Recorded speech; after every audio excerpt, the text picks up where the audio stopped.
Shabbat Shalom. As we approach the holiday of Hanukkah, it's natural to focus attention on the differences between Jewish culture and Greek culture. Consider the Greek maxim, "Know thyself." These words were engraved over the temple of Apollo at Delphi. It is of note that there's a long-standing tradition to put the Hebrew words above the ark, "Dalifnei mi'at ta'omed," know before whom you stand.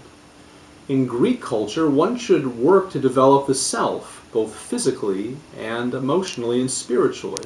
From the Jewish perspective, a person should understand themselves in relationship to God and Torah.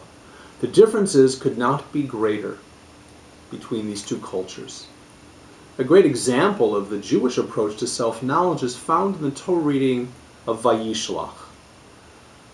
Our portion opens with Jacob returning to his homeland after more than 20 years away. When he left his family to escape from Esau, the only thing of value that Jacob possessed was the birthright and the birth blessing.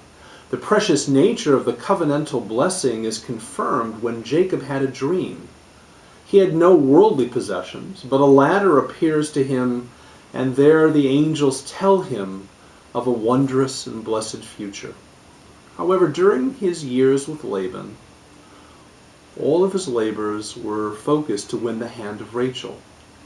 Jacob never mentions a word about the covenant or his destiny.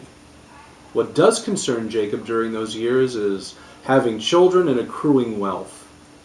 When he prepares to leave Laban, he is a very successful man with many children, wives, sheep, and livestock.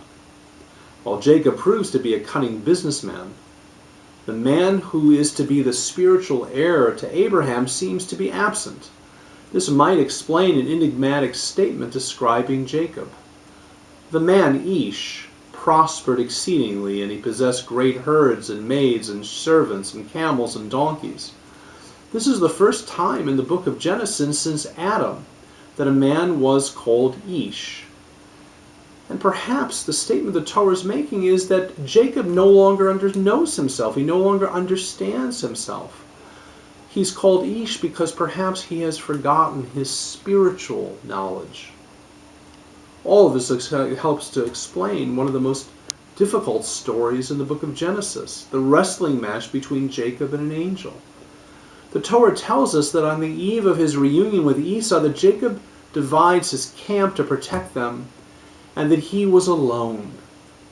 But the next thing the Torah tells us is that a man came to wrestle with him.